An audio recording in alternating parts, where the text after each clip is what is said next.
یہ بیچارے بہت بھولے ہیں، ہر ایرے غیرے کو اپنا حاکم تسلیم کر لیتے ہیں۔ قبلہ سوال تو یہی ہے، آخر ایسا کیوں ہے؟ اس کی جڑیں تاریخ میں پوشیدہ ہے۔ مولانا یہ غلبہ، طاقت، قبضہ، یہ قانون لائے کہاں سے ان لوگوں نے؟ اہل سنت کے نزدیک معیار حق و باطل نہیں ہے بلکہ زور و غلبہ۔ یہ ایک فرعونی فکر ہے۔ یہ کیسے ہو سکتا ہے؟ ختم ہو گئی یہ تو۔ یہ جملہ بولنا کفر ہے۔ وہ خود کچھ نہیں کر سکتے، خالصتاً کفر اور شرک یہ ہے۔ بہت بڑا گناہ ہے اور دین میں خود ایک اختراع ہے۔ ابھی ہم فلاں کے ساتھ تھوڑا کچھ کر لیں، اللہ تعالیٰ ہمیں فوراً پکڑ لیتا ہے۔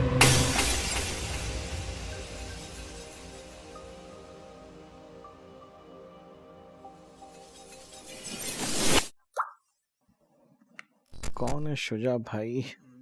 ارے قبلہ، کیسے ممکن ہے جولانی جیسا ظالم جس نے بہت سارے بے گناہوں کا قتل عام کیا، جو القاعدہ کا لیڈر تھا، اور پھر اب وہی انسان سیریا میں حاکم بن گیا اور مسلمان خوشیاں منا رہے ہیں؟ تو کیا ایسا ظالم مسلمانوں کا حاکم ہو سکتا ہے؟ ہر بار کی طرح سوال تو آپ کا بہت اچھا ہے، لیکن کیا آپ جانتے ہیں کہ یہ پہلا موقع نہیں ہے؟ مسلمانوں کا ایک بڑا طبقہ اس طرح کے حاکم کو اسلامی حاکم سمجھ کر خوش ہو ہی جاتا ہے اور پھر اس حاکم کے خلاف چوں بھی نہیں کرتا۔ اور آپ کو یاد تو ہوگا ہی کہ جب اسامہ بن لادن اور ابو بکر البغدادی خلیفہ بن بیٹھے تھے، تب بھی لوگوں نے کیا کیا؟ انہیں تسلیم کر لیا۔ افغانستان میں طالبان نے حکومت کو کیپچر کر لیا، تب بھی مسلمانوں نے اسے تسلیم کر لیا۔ یہ بیچارے بہت بھولے ہیں، ہر ایرے غیرے کو اپنا حاکم تسلیم کر لیتے ہیں، چاہے وہ کتنا ہی بڑا ظالم کیوں نہ ہو۔ قبلہ سوال تو یہی ہے، آخر ایسا کیوں ہے؟ کسی بھی ایرے غیرے کو اٹھا کے حاکم بنا دیتے ہیں۔ یہ کوئی آج کی بات نہیں ہے، بلکہ سیاسی طور پہ اہل سنت کی اس پرابلم کی جڑیں جو ہیں وہ بہت گہری ہیں۔ سوچو ذرا، تم ہی سوچو کہ یزید جیسا ایک شخص کہ جس کے بارے میں تاریخ میں ثابت ہے کہ وہ ظالم تھا، فاسق تھا، شرابی تھا اور مسلمانوں کا خلیفہ بھی بن بیٹھا تھا۔ دیکھو، اور انٹرسٹنگ بات یہ ہے کہ صرف کچھ لوگوں کو چھوڑ کے پوری امت مسلمہ اسے اپنا خلیفہ تسلیم کر لیتی ہے۔ تو اگر کل آپ کو تعجب نہیں ہوا تھا تو پھر آج کیوں تعجب ہو رہا ہے؟ اہل سنت کی تمام معتبر کتابوں میں یہ بات ثابت ہے کہ یزید کھلم کھلا شراب پیتا تھا، فاسق تھا، فاجر تھا، ظالم تھا۔ اس نے نواسۂ رسول امام حسین علیہ السلام کو شہید کیا تھا اور مدینۃ الرسول کو اپنے سپاہ پر 3 دن کے لیے حلال کر دیا تھا، جس کی وجہ سے ہزاروں ناجائز بچے پیدا ہوئے تھے۔ اور صرف یہی نہیں بلکہ یزید کے کفری اشعار آج بھی تاریخی کتب میں پائے جاتے ہیں۔ ان تمام جرائم کے باوجود امت مسلمہ اسے اپنا حاکم مانتی رہی اور اس کے خلاف قیام تک نہیں کیا۔ ایسے ہی ظالم حکمراں کی دوسری مثال حجاج ابن یوسف ثقفی ہے۔ وہ ایک ظالم حاکم تھا، اس کے ہاتھوں قتل ہونے والوں کی تعداد جو تاریخی کتاب میں ملتا ہے 1,20,000 سے زیادہ لوگ تھے۔ اور نہ صرف ایک قتل کروایا بلکہ حجاج نے خانہ کعبہ پر حملہ کروایا۔ اس کے ظلم و ستم کا اندازہ اگر آپ کو لگانا ہے تو اہل سنت کے مورخ مسعودی کی اس عبارت کو پڑھیے۔ مسعودی اپنی کتاب مروج الذہب میں لکھتے ہیں کہ جب حجاج مرا تو اس کے قید خانے میں 50,000 مرد اور 30,000 عورتیں قید تھیں، جن میں سے 16,000 عورتیں بے لباس تھیں۔ وہ عورتوں اور مردوں کو ایک ساتھ قید رکھتا تھا، لیکن افسوس آج بھی حجاج کو وہ اپنا ایک اسلامی حاکم مانتے ہیں۔ تاریخ میں ایسی اور بھی بہت سی مثالیں کہ جہاں پہ حاکم دین کے نام پہ تخت پہ بیٹھے لیکن وہ کھلم کھلا ظلم و جور کرتے رہے، لوگوں کو قتل کرتے رہے اور امت خاموش تماشائی بنی رہی۔ ملا نے سب سے پہلے ہمارے فقہا نے متغلب کی حکومت کو جائز قرار دیا، یعنی اگر کوئی شخص اپنی قوت کے بل پر آ کر حکومت پر قبضہ کر لے تو جائز، اور حکمران کے خلاف کوئی بغاوت نہیں کر سکتے جب تک کہ وہ تمہیں کفر کا حکم نہ دے۔ کفر کا کائے کو حکم دے گا؟ وہ اپنے عیش بنائے گا، اپنے محل بنائے گا، اپنے رنگ رلیا کرے گا، اپنے آپ کو کفر کا حکم دینے کی ضرورت کیا ہے؟ یہ تصور ہے جو سنی اسلام کے اندر اس کی رگوں میں چلا گیا اور اس نے سن کر دیا اسلام کو۔ استثناء اگر ہے تو شیعہ اسلام ہے، وہ تسلیم نہیں کرتے، چاہے کھڑے نہ ہو، مقابلہ نہ کریں، تسلیم نہیں کرتے، ذہناً ریکنسائل نہیں کرتے، نفرت کرتے۔ یہی ان کی پوری تاریخ کے اندر ہے۔ 1 منٹ رکو، یہ کیا بات کر رہے ہیں؟ حکومت اسلامی کی بات ہو رہی ہے اور کوئی بھی حاکم بن سکتا ہے، چاہے وہ شرابی ہو، کبابی ہو، یہ کیسے ممکن ہے؟ کوئی قاعدہ، کوئی قانون تو ہونا چاہیے نا۔ میرے بھائی میں بھی تو یہی کہہ رہا ہوں، مشکل یہی ہے۔ اہل سنت کے نزدیک کوئی بھی اگر حکومت اسلامی میں حاکم بنتا ہے تو تمام امت مسلمہ پر اس کی اطاعت واجب ہے اور اس کے خلاف قیام نہیں کر سکتے، چاہے وہ ظالم و فاسق ہی کیوں نہ ہو، ایسا کیسے ہو سکتا ہے؟ کیونکہ انہوں نے اپنے لیے قانون بنا لیا جسے وہ غلبہ کہتے ہیں۔ میں آپ کو مثال کے ذریعے سے سمجھاتا ہوں۔ فرض کیجئے کہ یہ ہیں جناب بلو، جو اس وقت امت مسلمہ کے حاکم ہیں اور تمام مسلمانوں پر ان کی اطاعت واجب ہے، لیکن ان کو حاکم بنتے ہوئے دیکھا تو پھر جناب لال برداشت نہیں کر پائے اور اب انہوں نے جو ہے ان کے خلاف قیام کیا۔ تو جب انہوں نے قیام کیا تو یہ کافر ہو گئے ہیں، لیکن جب یہی جناب لال اس جناب بلو سے ٹکراتے ہیں، لڑتے ہیں اور ان کو مار دیتے ہیں اور ان کی جگہ پہ ان کی گدی پہ بیٹھ جاتے ہیں، تو پھر یہی جو ہے جناب لال اب امت مسلمہ کے حاکم ہیں اور تمام مسلمانوں پہ اب ان کی اطاعت واجب ہو گئی ہے۔ یعنی اہل سنت کے نزدیک معیار حق و باطل نہیں ہے بلکہ زور و غلبہ ہے۔ ہیں؟ یہ کیسے ہو سکتا ہے؟ اچھا اگر یہ بات ہے تو یہ بتائیے اہل سنت کے کون سے علماء اور ان کی کون سی کتاب میں یہ بات آئی ہے؟ ہاں، یہ بہت اچھا سوال آپ نے کیا۔ اہل سنت کے مشہور عالم دین تفتازانی لکھتے ہیں کہ اگر کوئی شخص بغیر خلافت و جانشینی کے منصب خلافت پر آتا ہے اور زور و غلبے کی بنیاد پہ وہ لوگوں کا حاکم بن جاتا ہے تو ایسے شخص کی اطاعت واجب ہے اور اس کی خلافت قائم ہو جاتی ہے، چاہے وہ خلیفہ فاسق اور جاہل ہی کیوں نہ ہو۔ دقت کی آپ نے، تفتازانی نے کیا لکھا؟ چاہے وہ شخص فاسق اور جاہل ہی کیوں نہ ہو۔ اب چلتے ہیں امام احمد ابن حنبل کے بھی نظریے کو جان لیتے ہیں۔ امام احمد ابن حنبل کہتے ہیں کہ اگر کوئی شخص زور و غلبے کی بنیاد پر حاکم بنتا ہے تو اس کے خلاف قیام بغاوت ہے اور حرام ہے۔ ختم ہو گئی یہ تو۔ اس کے بعد احمد ابن حنبل لکھتے ہیں کہ اگر لوگوں کے دو گروہ ہو جائے، ان میں سے ایک گروہ پچھلے حاکم کے ساتھ ہو اور دوسرا گروہ اس نئے حاکم کے ساتھ ہو، تو نماز جمعہ جو حاکم کے فرائض میں سے ہے اسے وہ حاکم انجام دے گا کہ جو غلبے اور زور کی بنیاد پہ حاکم بن بیٹھا ہے۔ یعنی ایک بار پھر کہوں گا، جس کی لاٹھی اسی کی بھینس۔ مولانا یہ غلبہ، طاقت، قبضہ، یہ قانون لائے کہاں سے ان لوگوں نے؟ میرے بھائی میرا بھی تو یہی سوال ہے کہ آخر یہ فکر، یہ قانون آیا کہاں سے، جبکہ ہم دیکھتے ہیں کہ یہ وہ فکر ہے کہ جو فرعون کی تھی، جسے قرآن مجید نے نقل کیا ہے۔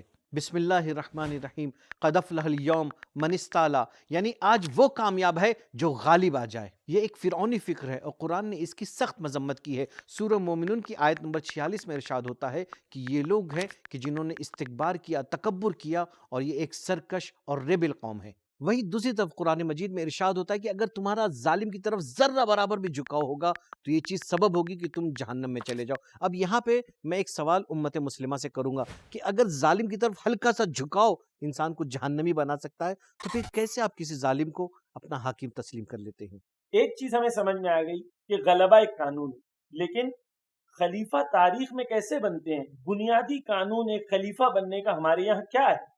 یہ بہت اچھا سوال ہے، ذرا ہٹیے ذرا تو ابھی اس کا جواب دیتا ہوں آپ کو میں۔ ان کے یہاں اس سلسلے میں کوئی قانون، کوئی اصول نہیں پایا جاتا ہے، بلکہ جیسے جیسے خلیفہ بنتے گئے اسی چیز کو انہوں نے قانون اور اصول بنا لیا۔ یعنی جو کلیم ہے وہی دلیل ہے۔ مثال کے طور پہ رسول اکرم صلی اللہ علیہ وآلہ وسلم کی رحلت کے بعد خلافت کا مرحلہ پیش آتا ہے۔ یہاں پر شیعوں کے نزدیک تو معین ہے، مشخص ہے کہ امام علی قرآن اور سنت کے مطابق لوگوں کے حاکم اور خلیفہ تھے، لیکن علماء اہل سنت کا دعویٰ یہ ہے کہ پیغمبر نے اپنے لیے کوئی جانشین معین نہیں کیا، بلکہ یہ کام پوری طرح امت پہ چھوڑ دیا۔ اب ہم دیکھتے ہیں کہ پہلے خلیفہ جناب ابو بکر کو کچھ لوگوں نے سقیفہ میں اپنا خلیفہ معین کر لیتے ہیں اور چن لیتے ہیں، تو انہوں نے ایک قانون یہ بنا لیا کہ کچھ انٹلیکچوئل افراد اگر کسی کو چن لے تو وہ خلیفہ بن جاتا ہے۔ تو پہلا قانون انہوں نے یہ بنایا کہ اگر کچھ انٹلیکچوئل افراد کسی پرائیویٹ میٹنگ میں کسی کو اپنا خلیفہ تسلیم کر لیں، ڈیسائیڈ کر لیں، تو پھر وہ امت مسلمہ کا حاکم ہے۔ لیکن جب دوسرے خلیفہ کو چننے کا مرحلہ پیش آیا تو ہم دیکھتے ہیں کہ پہلے خلیفہ نے پہلا والا قانون فالو نہیں کیا،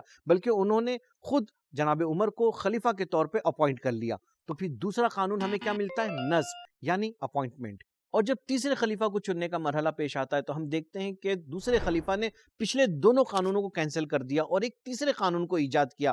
وہ کیا ہے؟ ایک کمیٹی کے ذریعے سے تیسرے خلیفہ کو چنا جائے، جسے شورا کہتے ہیں۔ اور جب چوتھے خلیفہ کو چننے کا مرحلہ پیش آیا تو ہم دیکھتے ہیں کہ اب پچھلے تینوں قانون نہیں ہے، یعنی نہ ہی اپوائنٹمنٹ ہے، نہ ہی جو ہے کوئی کمیٹی اور نہ ہی انٹلیکچوئل افراد ہے، بلکہ لوگوں کی بیعت اجماعاً چوتھے خلیفہ کو چنا گیا۔ تو ایک قانون یہ بھی بن گیا کہ لوگوں کا اجماعاً بیعت کر لینا کسی کے لیے۔ لیکن جب معاویہ کا زمانہ آتا ہے تو پھر وہ امت کے ذریعے سے چنے ہوئے خلیفہ کے خلاف سازشوں، مکر و فریب اور ہیلے اور غلبے کے ذریعے سے حاکم بن جاتا ہے۔ تو پھر چوتھا قانون زور و غلبہ یہاں سے شروع ہوا، اور زور و غلبے کی بنیاد پہ حاکم بننے کی مثال بنی عباس اور بنی امیہ کے زمانے میں بھری پڑی ہیں۔ مثال کے طور پہ عبد الملک ابن مروان عبداللہ ابن زبیر کو مار کے حاکم بن جاتا ہے، اور مامون اپنے بھائی امین کو مار کے حاکم بن جاتا ہے، اور امت انہیں اپنا حاکم تسلیم کر لیتی ہے اور ظالم کی اطاعت کو اپنے اوپر واجب جان لیتی ہے۔ تو پھر جو سوال آپ نے شروع میں پوچھا تھا کہ کیسے ممکن ہے کہ ایک ظالم حاکم بن جائے، تو اس کی جڑیں تاریخ میں پوشیدہ ہے، چونکہ گزشتہ زمانے میں تاریخ میں ان کے ساتھ ایسا ہوتا رہا ہے، اور وہاں پہ بھی انہوں نے تسلیم کیا تھا۔ لہٰذا آج آپ دیکھتے ہیں ابو بکر بغدادی، جولانی، اسامہ بن لادن جب امت مسلمہ کے حاکم بن جاتے ہیں تو یہ اسے بھی تسلیم کر لیتے ہیں۔ مجھے یہ بات سمجھ میں آ گئی کہ ہمارے یہاں پولیٹیکل اسلام کو سمجھنے کے لیے اس کی پولیٹیکل فاؤنڈیشن میں اسلامک پوائنٹ آف ویو میں کوئی کلیئرٹی نہیں ہے۔ اب ہم جاننا چاہیں گے کہ شیعوں کا نظریہ پولیٹیکل اسلام کے بارے میں کیا ہے، اور حاکمیت کے بارے میں شیعوں کا نظریہ کیا ہے۔ الحمدللہ آپ کو سمجھ میں آ گیا، امید کرتے ہیں ہمارے ویورز کو بھی سمجھ میں آ جائے جلدی سے۔ شیعہ نظریے کے مطابق حکومت کا حق صرف اللہ تبارک و تعالیٰ کو ہے، للہ ملک السماوات والارض، لیکن خدا تو زمین پر آ نہیں سکتا، لہٰذا اس نے پیغمبر اکرم صلی اللہ علیہ وآلہ وسلم کو اسلامی حکومت کی باغ دوڑ سنبھالنے کی ذمہ داری دی، اور پیغمبر کے بعد 12 اماموں کو اس کام کے لیے معین کیا جو نائب خاص ہیں۔ یہ 12 امام مختلف حدیثوں سے ثابت ہے، جن میں سب سے مشہور اور سب سے معتبر ائمہ اثنا عشر کی روایت ہے کہ جسے شیعہ اور سنی دونوں نے نقل کیا اور دونوں نے ہی اسے معتبر جانا ہے۔ یہ ائمہ سب کے سب معصوم اور ہر طرح کے گناہ سے منزہ و مبرہ ہیں۔ شیعوں کے نزدیک امام کے اندر ان شرائط کا ہونا ضروری ہے: معصوم ہو، عالم ہو، شجاع ہو، متقی و پرہیزگار ہو، اور ہر طرح کے عیب چاہے وہ جسمانی ہو چاہے وہ معنوی ہو ان سے پاک و پاکیزہ اور منزہ ہو۔ نائبین عام یعنی وہ فقہا مجتہد جن کے اندر سیاسی بصیرت کے ساتھ ساتھ حکومت چلانے کی بھی صلاحیت ہو تو وہ حکومت چلانے کے حقدار ہیں۔ اسی بنیاد پر آپ دیکھیں گے کہ شیعوں میں ولایت فقیہ یعنی حکومت اور قیادت کے لیے ان شرائط کا ہونا ضروری ہے: ایک، باتقویٰ ہو یعنی بے تقویٰ حکومت کی صلاحیت نہیں رکھتا ہے، لہٰذا دنیا دار اور گنہگار انسان حکومت اسلامی چلانے کی باغ دوڑ نہیں سنبھال سکتا ہے۔ دوسری شرط ہے عادل ہونا، لہٰذا کوئی جابر، ظالم، خائن اور قاتل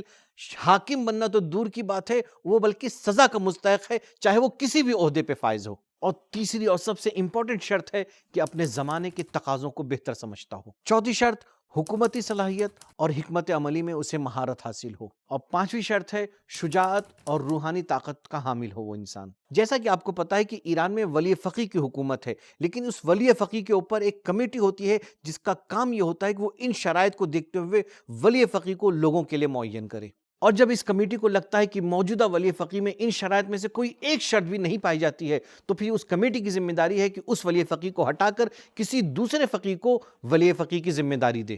لہٰذا شیعوں میں ظلم اور ظالم کو کسی بھی صورت میں برداشت نہیں کیا جا سکتا ہے، چاہے وہ حاکم ظالم ہی کیوں نہ ہو۔ اگر وہ ظالم ہے تو اس کے خلاف قیام کرنا ہر ایک کی ذمہ داری ہے، ہر ایک پر واجب ہے۔ قرآن مجید کا واضح طور پر اعلان ہے: لا ینال عہد الظالمین، ظالم کبھی بھی امت مسلمہ کا حاکم نہیں بن سکتا ہے۔ یہ باتیں میں صرف جذبات میں نہیں بول رہا ہوں، بلکہ اس سلسلے میں علماء اہل سنت کا بھی اعتراف ہے۔ آپ اس کلپ کو دیکھیے۔ اقبال کہتا ہے قرآن کی تفسیر تو ہمیں سمجھ ہی حسین سے آئی، جب حسین کو سمجھا تو پتا چلا کہ مسلمان طاغوتوں کے سامنے سر جھکانے کے لیے پیدا نہیں ہوا کہ ظالم تختوں پر بیٹھ جائیں، ہم صرف سر جھکاتے ہیں۔